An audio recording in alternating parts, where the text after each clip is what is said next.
Hello everyone, welcome to Angan Public School online teaching classes. Today in this lecture we are going to continue our revision of question 2, fill in the blanks. So let us see what is given in our worksheet. Question number 1.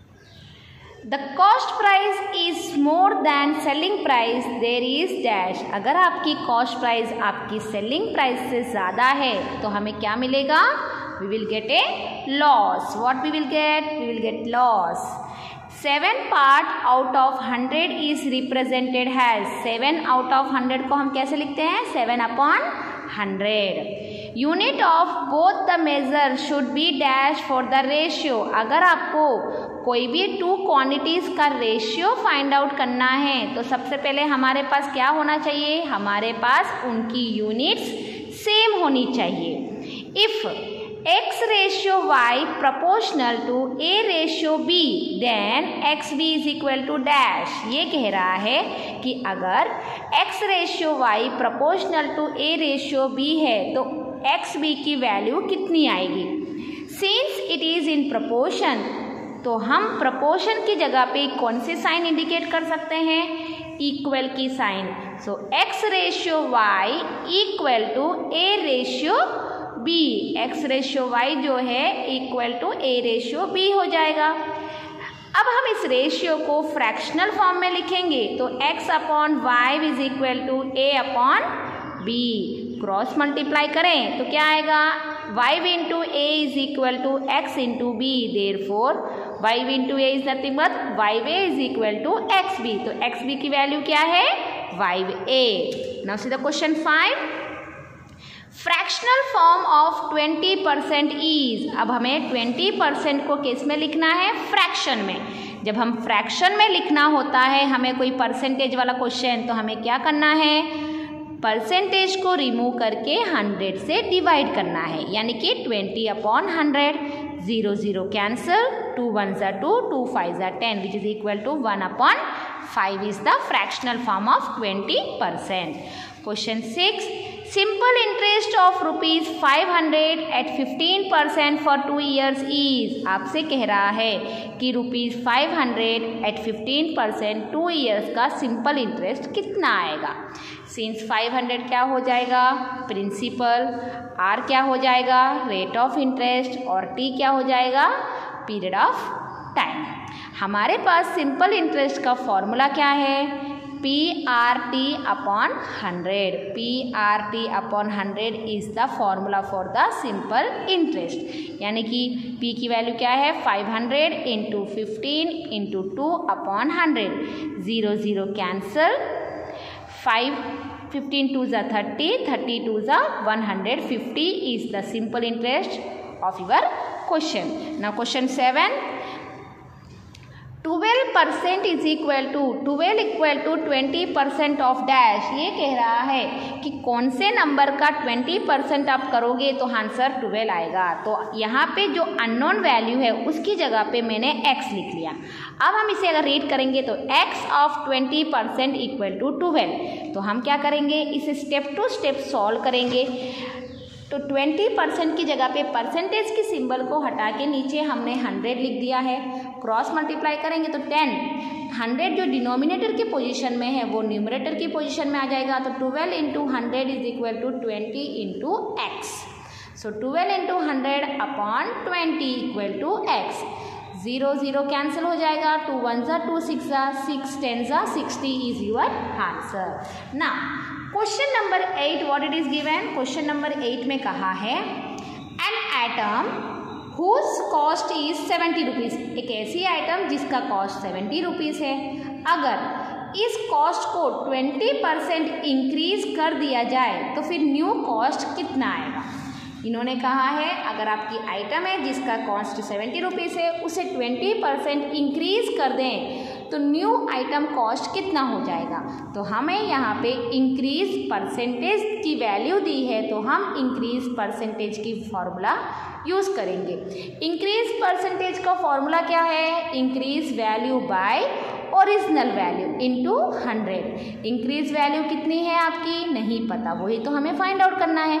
अगर हमें ये पता चल जाए कि 20% का मतलब कितना होता है, तो हम उसे ओरिजिनल वैल्यू को ऐड करके न्यू वैल्यू पता लगा लेंगे। ओके, और नीचे ओरिजिनल वैल्यू आपको दी हुई है 70, तो 70 इंटू 120 और नीचे 100 आ जाएगा। जब आप इसे कैंसिल करोगे तो आपको इंक्रीज वैल्यू कितनी आएगी, 14। तो न्यू वैल्यू क्या हो जाएगा, original value plus increase value which is equal to 84 is your answer. Question 9 में इन्होंने कहा है कि आपको -2/7 का रेसिप्रोकल फाइंड आउट करना है। रेसिप्रोकल मतलब आपको नंबर को रिवर्स कर देना है, डिनोमिनेटर को न्यूमरेटर में लिखना है, न्यूमरेटर को डिनोमिनेटर में लिखना है without changing the sign. Sign में कोई चेंजेस नहीं आएगी। तो 2/7 हो जाएगा 7/2, माइनस का माइनस ही रहेगा। क्वेश्चन 10 कह रहा है कि -3/4 को एडिटिव इनवर्स लिखना है। एडिटिव इनवर्स मतलब -3/4 जो है +3/4 हो जाएगा। क्यों, क्योंकि एडिटिव इनवर्स में साइन चेंज होते हैं बिना कोई changes in the numerical value. ना क्वेश्चन 11 क्या कह रहा है, द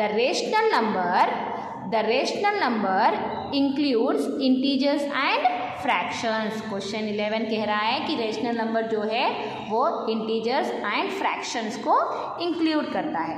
क्वेश्चन 12 में आपको दिया है -2/5 इंटू 5/2, इसकी आपको रेसिप्रोकल फाइंड आउट करनी है। जब आपको इस वैल्यू की रेसिप्रोकल फाइंड आउट करना है तब आपको क्या करना पड़ेगा, पहले तो आप इसे सॉल्व कर लीजिए।